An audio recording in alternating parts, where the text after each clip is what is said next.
Tampoco le gusta mucho que le digan maestro, y sin embargo lo es. Yo prefiero decir que es un sabio y que nuestro país sin él sería de alguna manera otro. Mi amigo y admirado profesor, Premio Nacional de Danza, Premio Nacional de Investigación Cultural, doctor honoris causa del Instituto Superior de Arte, Rogelio Martínez Furé. Rogelio, mi cariño, fíjate cuántas cosas dije antes de presentarte. Muchas gracias. Porque a ti no te gusta mucho que te digan maestro. ¿Por qué? Porque yo me considero un eterno aprendiz de la vida. Pero fíjate qué cosa tan curiosa, porque has ejercido el magisterio, lo has ejercido, has ejercido el magisterio con mucha enjundia en Cuba y en otras partes del mundo. Sí, durante más de 50 años, pero como dice un viejo axioma de los Fulbé, un pueblo de África, todo no se sabe, solo se sabe una parte de todo. Rogelio, ¿dónde tú naciste? Nací en Matanzas, en Velarde 106, entre Zaragoza y Manzaneda, barrio de Yumurí, en pleno corazón de la ciudad que llama la Atenas de Cuba, pero que yo llamo la ciudad del Pompón, ese manantial de donde sale un agua transparente y que su nombre se deriva de dos vocablos de la tradición lucumí o yorubá, pon pon, que quiere decir ir a sacar agua de un pozo o de un manantial. Matancero Reyoyo, de 5 generaciones de matanceros. ¿Y todavía a cada rato vas a Matanza? No con mucha frecuencia, pero yo nunca he dejado de estar en Matanza. A ver. Curiosamente, yo vine en 1956 a estudiar Derecho Civil, Derecho Diplomático y Administrativo en la Universidad de La Habana, estudios inconclusos. Por lo tanto, viví en Matanza unos 19 años.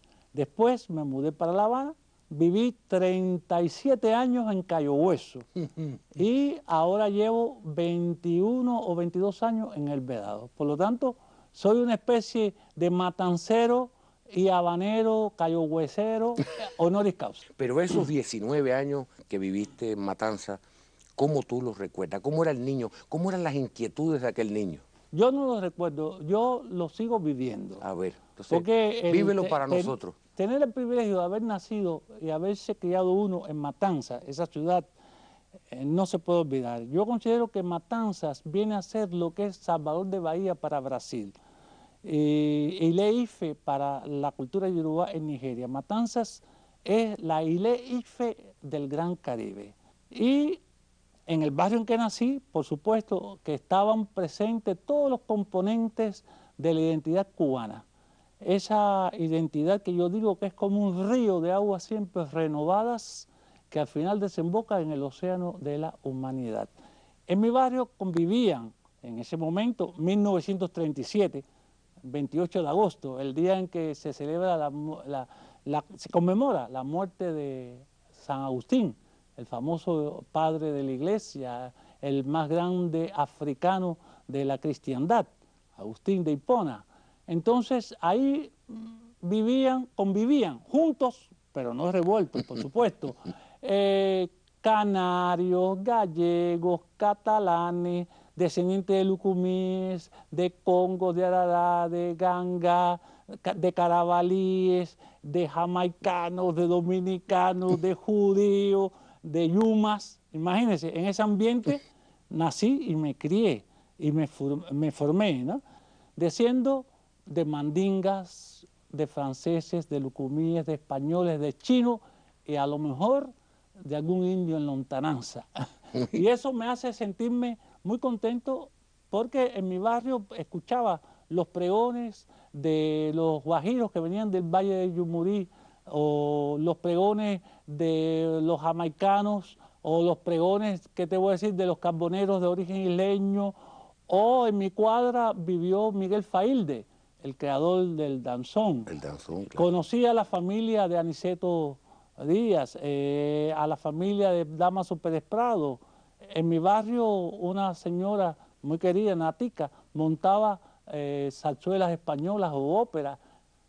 y salían las comparsas, en las procesiones abacuá, en la música lucumí, Edgardo, Iesa, Congo, Arará, de todo como en botica, como decimos en Matanza.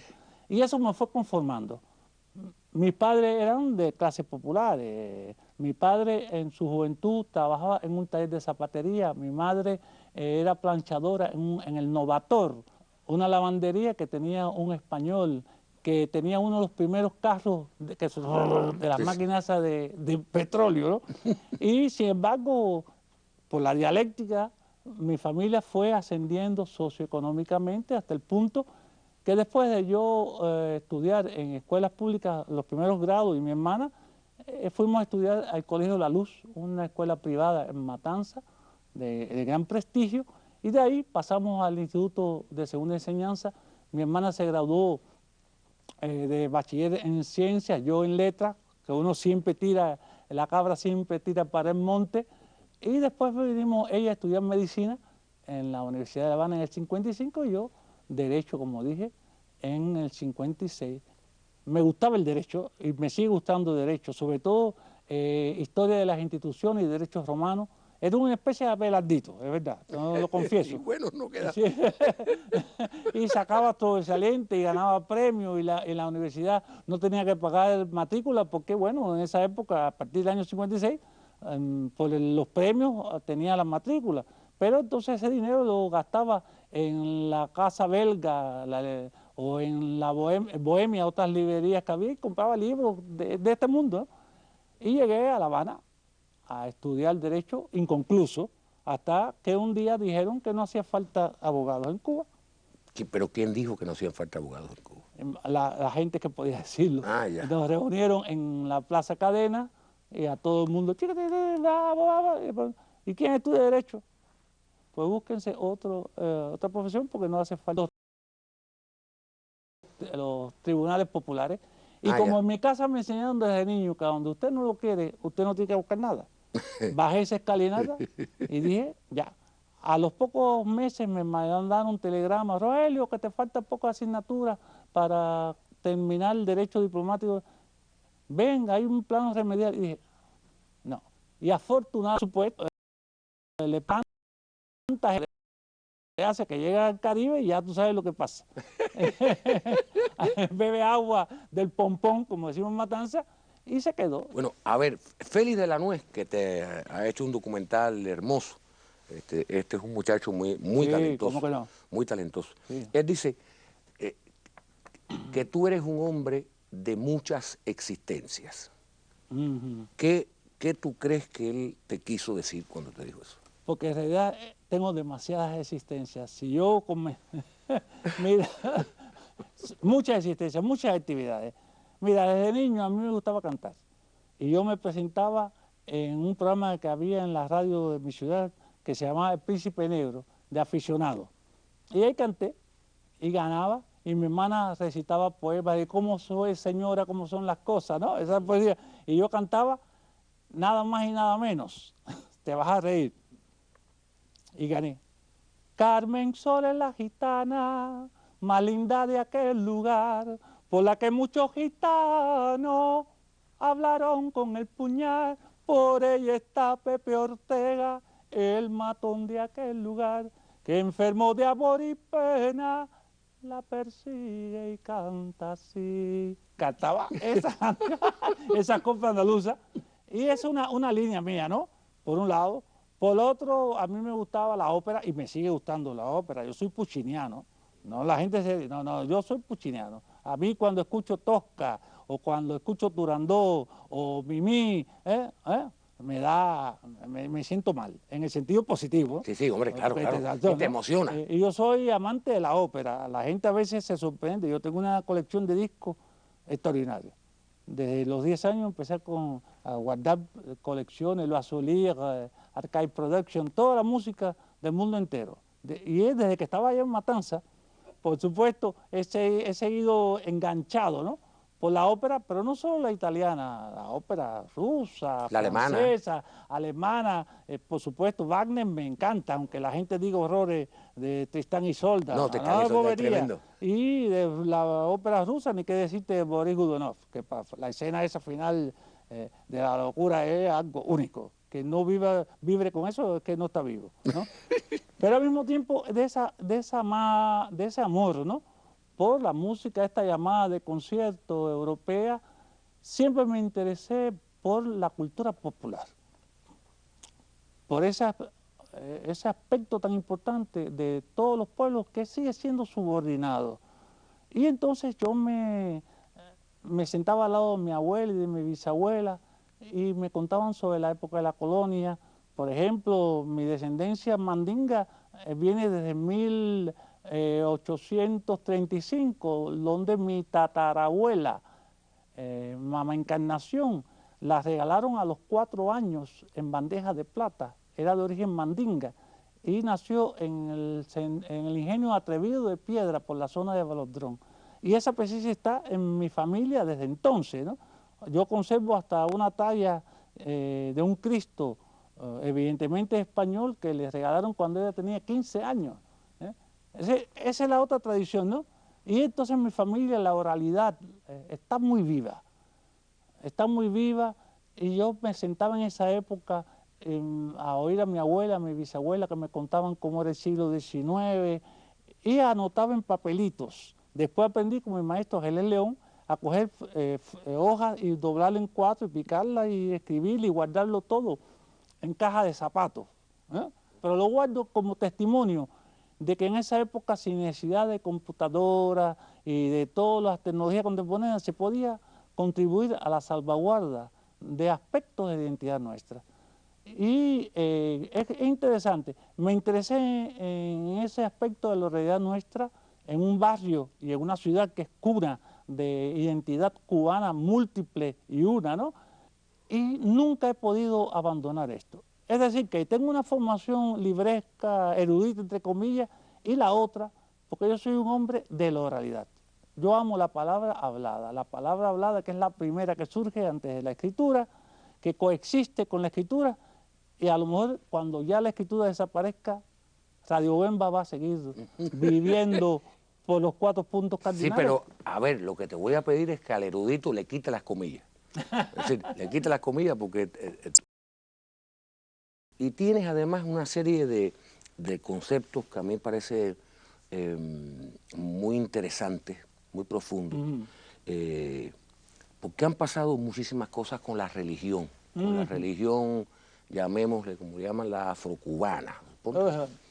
Han pasado cosas realmente extrañas, ahora se pide permiso para todo, tú pagas un dinero y ya no tienes que pelarte rape, ya andan parecen... Por favor. Sí. A ver, yo quisiera que tú me hablaras, cómo, sobre todo, primero, ¿qué tú piensas de esa manera de vulgarizar algo sagrado? Sí. ¿Y qué piensas de todo eso? Yo sé que ahí te vas a extender porque en eso es una de las cosas que te preocupan. Mira, no se puede hablar de una religión afrocubana, porque eso es falso. No hay una religión afrocubana. Hay muchas religiones cubanas de antecedentes africanos. Fíjate la diferencia. Muchas. Yo en la década del 60 empecé a alertar sobre ese peligro de vulgarización de elementos constitutivos raigales de la identidad cubana a nivel nacional. Pero imagínense, como dice un proverbio africano que yo publiqué en un libro mío, Poesía Africana, que no se puede detener el mar con los brazos. Y yo agrego, y mucho menos si se trata de un tsunami. Y entonces, ¿qué sucede? Lo que ocurre con algunos aspectos de algunas de las religiones cubanas de antecedentes africanos no es nada nuevo en la historia de la humanidad. Ocurrió con el catolicismo. No olvidemos lo que ocurría en la Iglesia Católica de la época del Renacimiento, de los Borgias, o lo que ocurre ahora mismo con los problemas con los monjes y las niñas y los niños, bueno, que es un escándalo, pero también ocurrió con el judaísmo y con el islamismo. Es cíclico, ¿no? sobre todo, pero que al fin y al cabo los verdaderos religiosos, los verdaderos creyentes sobreviven y mantienen la continuidad positiva de las tradiciones religiosas, cualquiera que sea. ¿Mm? En nuestro país ha ocurrido algo que es producto de la realidad económico-social. La religión es un reflejo del resto de la vida social, ¿no? Y ha habido una pérdida de valores, ahora se habla mucho de ello, pero hace muchos años que yo vengo diciendo, atención, atención, hay que asumir los patrones positivos de la cultura popular. No se puede dejar a un lado, porque va a ocurrir cosas que ahora vemos, ¿no? Cualquier persona que haya leído mis artículos, mis ensayos de la década de 60, yo estaba llamando la atención. Por ejemplo, yo llamaba la atención de que no podíamos convertirnos en paisaje exótico para el entretenimiento de turistas ociosos, no al autoexotismo. Hasta eso, así termina uno de mis libros, Brisnas de la Memoria, que fue publicado hace 11 años por Letras Cubanas. Llamaba la atención, y lo que estamos viendo ahora no es generalizado, cuidado, no se puede generalizar. Yo sé que hay un gran sector mayoritario de la población cubana de todas las provincias, que es otra cosa, que respeta, que vive, que sigue las normas de las religiones nuestras de origen africano, que son muchas. Vamos a enumerarlas para que no caigamos más en ese error. Está la religión de origen lucumí o yoruba, la religión de los orichas, cuyo verdadero nombre es Sinibile. Está las religiones de antecedentes bantu o congo, la de origen daomellano o arará, la gangá, y otras más, ¿no? Que corresponden a tradiciones culturales distintas, y nosotros tenemos una tendencia a mezclar todo en un mismo saco, ¿no? Porque desafortunadamente gran parte de nuestro pueblo, no por culpa de nuestro pueblo, sino por culpa de los medios y de los sistemas educacionales que han sido enajenantes y enajenados. Y entonces, con eso ha ocurrido esta cosa terrible, ¿no? Se mete en un saco, no, eso es africano. ¿Qué quiere decir africano?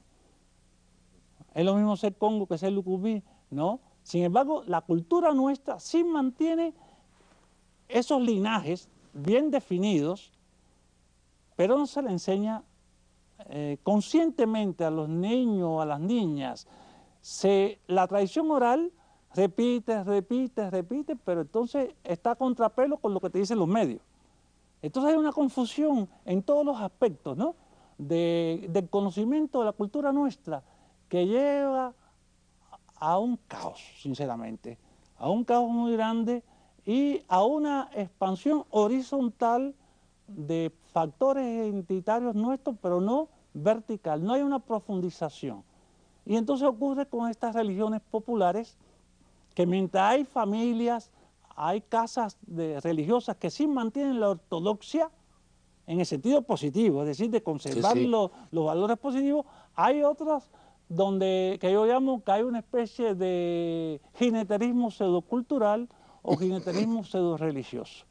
Y entonces yo hablo, no sé, de los ochatur, de los diplobabalaos, de los negrólogos, de los rumbólogos, los que exaltan un pseudo-flamenquismo que no tiene nada que ver con el flamenco de verdad, ni con los palos clásicos de la música flamenca, y que no saben distinguir de lo que es la música esta de Granada, o de Córdoba, o de Málaga.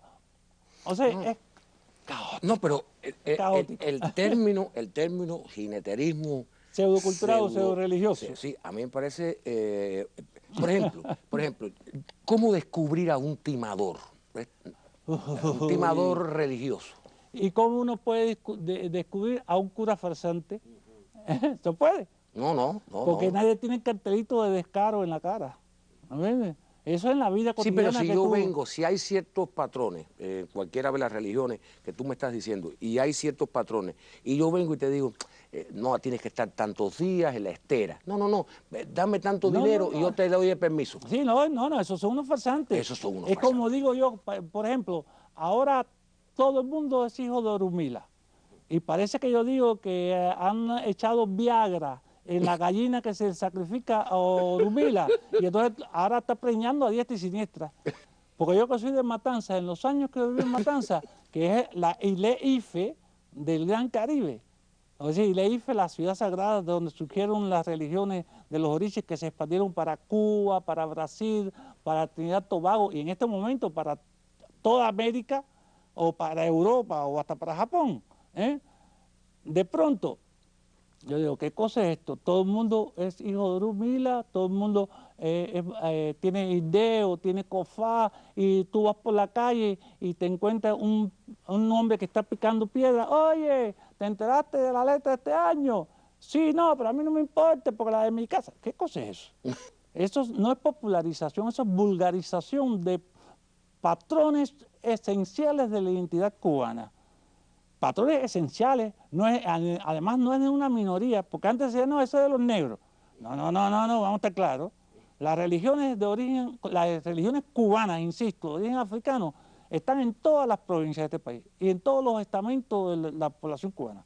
Desde profesores universitarios, científicos, hasta campesinos, descendientes de canarios. Y médicos. No, eso está más que dicho. Y entonces la imagen que la gente ve con más frecuencia es la de esta gente que son excrescencias parasitarias de patrones fundamentales de identidad nuestra. Señores, donde quiera que han ido los cubanos, ya sea Australia o Finlandia, donde quiera, se han llevado sus orichas, vamos a estar claros, y yo lo he comprobado. Yo he estado en Kuopio, en Finlandia, allá pegadito casi al ciclo ártico, y de pronto una familia, un matrimonio de fineses me invitan a cenar a su casa. Era un 24 de junio, el día más largo, el día de San Juan, ¿no? Y a las 12 de la noche tú veías y era... que cenado, me dice, le voy a enseñar una cosa para que usted vea. Y me han llevado, y tenían su canastillero, tenían hecho santo. No, en Cuba hace 15 años nosotros nos hicimos santos y tenemos muchos ahijados fineses, vamos a estar claros. Y yo dije, madre mía, ¿qué cosa es esto? ¿Qué eso? ¿Hasta qué me persigue? Y ahora, los fineses ustedes saben que son transparentes, son del color de un pomo de leche, como se dice en Cuba, y el pelo es casi blanco, ¿no? Sí, y son de sangre azul porque son tan blancos que se le ven la vena. Y tenían a Changó, a Legua. Ese es un ejemplo. Bien, voy a hacer esta anécdota para que vean lo que estoy diciendo. Claro. Otro día estoy en Roma, a un curso que di de casi un mes hablando sobre estas religiones.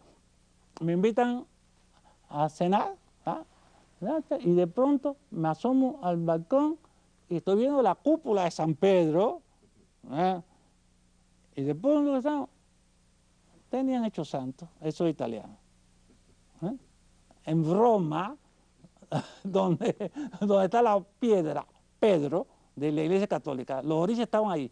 Otra anécdota, estoy en Churriguera, un pueblecito cerca de la provincia de Granada. Voy a comer pescado frito con vino y de pronto una andaluza, como son las andaluzas, vamos a estar claros, linda como siempre, perfecta. Y cuando me va, es de los Ordus de Ifá, porque es un sistema filosófico profundo y si ha salido de África, de una zona del África tropical, ha sobrevivido a los siglos de esclavitud, de dominación, de explotación colonialista hispana o portuguesa o inglesa, u holandesa, y ahora se está expandiendo para el mundo, es una prueba de que tiene respuestas desde el punto de vista existenciales para hombres y mujeres de otras tradiciones culturales, de otros orígenes etnoculturales que funcionan en el siglo XXI. Y ni qué decirte lo que uno ve en Europa, y que estudian con seriedad.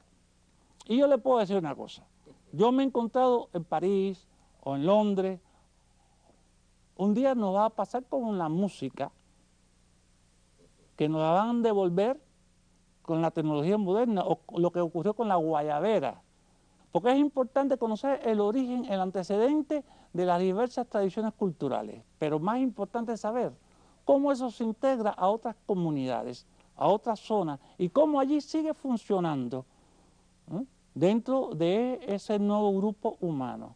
Entonces, ¿qué pasa? Cuando yo veo ese jineterismo pseudo-religioso, cuando veo a veces Iyahuose, vamos a volver al tema, con licra y con hilos dentales, y con Pamela de paja italiana y con pituzas blancos o con zapatos de plataforma o dándose un mate a las 12 del día, buscar el origen de las tradiciones nuestras y de llevarlas en la forma ortodoxa, pero sin cerrazón, ¿no? Sin fundamentalismo, ¿no? Y yo creo en ellos y son mis maestros a lo largo de más de medio siglo. No, hay que confiar en ellos incluso Por para el supuesto. futuro. Ahora, también, Rogelio, tú hablabas, y a mí me dio mucha risa el término, los rumbólogos. ¿Qué cosa? Rumbólogos y sí. negrólogos. Y negrólogos. ¿Qué cosas son los rumbólogos? O sea, Usted sabe que, mira, como decía mi bisabuela y como se decía en la época de la colonia, la necesidad hace parir mulatos. Ustedes recuerdan, conocen esa expresión. Sí, que en la hombre, época, claro. que la economía te determina a hacer cosas que uno no quisiera, pero bueno, imagínate, el poderoso caballero es Don Dinero. Don Dinero. Y entonces te inventan cada cosa de la rumba, cada cosa del origen de la rumba, que si el yambú o el guaguancó surgió en tal fecha, en tal casa, en tal pueblecito, es un disparate absoluto. Te tratan, o si la música viene de aquí o de acullá, la superficialidad. Ustedes saben que en frío revuelto ganancia de descarado. Y es lo que ocurre. Ahora todo el mundo conoce la rumba, pero en la década de 60, por favor, vamos a estar claros, que la rumba estaba bloqueando, porque esa era música de orilla. Y fue por eso que nosotros en el primer espectáculo del conjunto folclórico en 1963, el estreno es precisamente ciclo de rumbas y comparsa, y resucitamos estilos de rumba que ya habían desaparecido, con un trabajo con informantes, con esas bibliotecas vivientes como era Jesús Pérez, Trinidad Torregrosa, Nieves Feneda, Manuel Alonso, Eran maravillosos. Agustín, Eran maravillosos todos ellos. maestros. Y además esos estilos los divulgamos a través del movimiento de artistas aficionados y de instructores de arte. El conjunto folclórico contribuyó a nacionalizar esas expresiones, muchas de ellas eran reconstrucciones históricas, ¿verdad? Bien, pero la rumba siguió siendo mal vista, ¿no? Pero después, donde ya cualquier persona podía ser santero sin que se dijera que ya no era revolucionario o sin que no te permitieran en las planillas ser miliciano. La gente empezó a sacar sus collares y su ID y yo decía, madre mía, era bien. Entonces ahora en 20 que no se te dice bailar y en realidad lo que están bailando es jiribilla, que están cantando guaguancó y se pasan la vida metiendo cantos de santería o de palo o de algo que no tienen nada que ver con la rumba clásica, porque el guaguancó es una música cubana de origen africano, pero profano, de contenido profano. Ahora es raro el grupo que no te mete un canto de la santería cubana o de palo. Eso es una invención. Y tú ves bailar y entonces las mujeres tienen un vestuario que no tiene nada que ver con la rumba, con botas de cuero hasta aquí, con los vestidos ajustados o los bailarines con unos medallones de oro de 5 disfrazados, ¿no? Y cuando preguntan, no, para hacerlo más teatral, porque es más... ¿Qué quiere decir eso? Eso no, eso es verdad. Dice estos traducidos, tira da flores, pero no da frutos. Y yo creo que ahí está la clave, que hay que divulgar la verdad y desenmascarar a todos los farsantes, a estos que practican lo que yo digo, el jineterismo pseudocultural o pseudo-religioso. Y, sin embargo, afortunadamente, las fuentes primigenias se mantienen y lo único que hay que ir a hacer la investigación de campo y respetar y asumir esas bibliotecas vivientes, esos hombres y mujeres que viven tanto en las ciudades como en los pueblos de campo, porque la cosa increíble de la cultura cubana es que, y de estos patrones, lo mismo ocurre en las áreas rurales o como urbanas, que o lo que sea. Bueno, realmente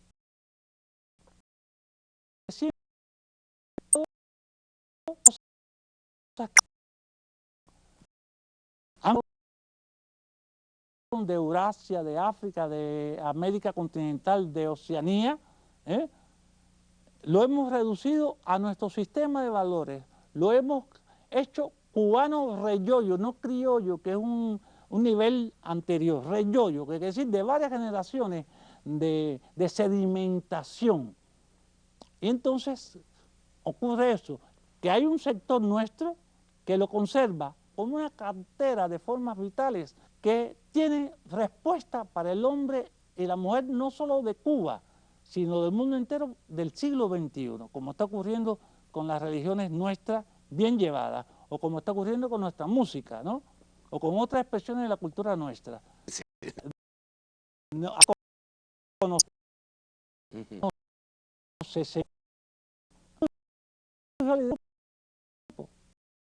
poco a poco, en el año 68 tuvo lugar la velada conmemorativa por la muerte de Che en la Plaza Cadenas de la Universidad de La Habana.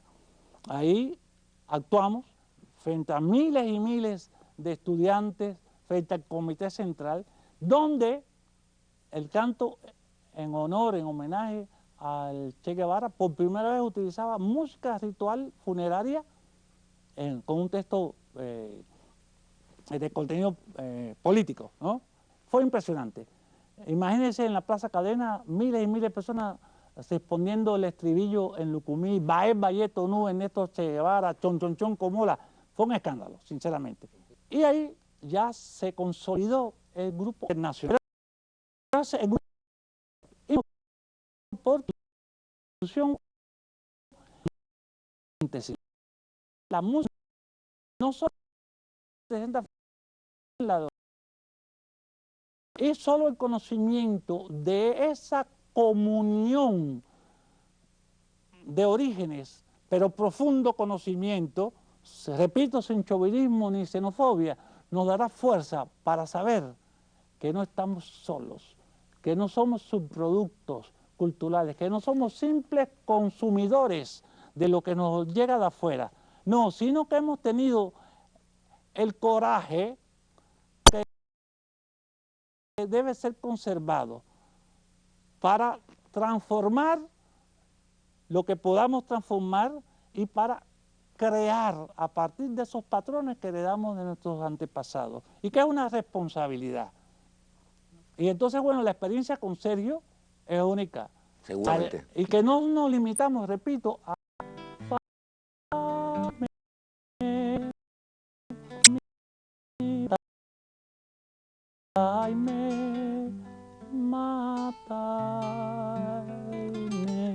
Gracias, Rogelio, muchísimas gracias. Se nos quedan siempre muchísimos temas por hablar, pero la televisión tiene, tú sabes, sus tiempos. Muchas gracias por haber venido. Gracias a usted. Como dice la tradición cubana de origen congo, piango, piango, quién gana, munán zulo. Pasito a pasito llegaremos y conquistaremos el cielo.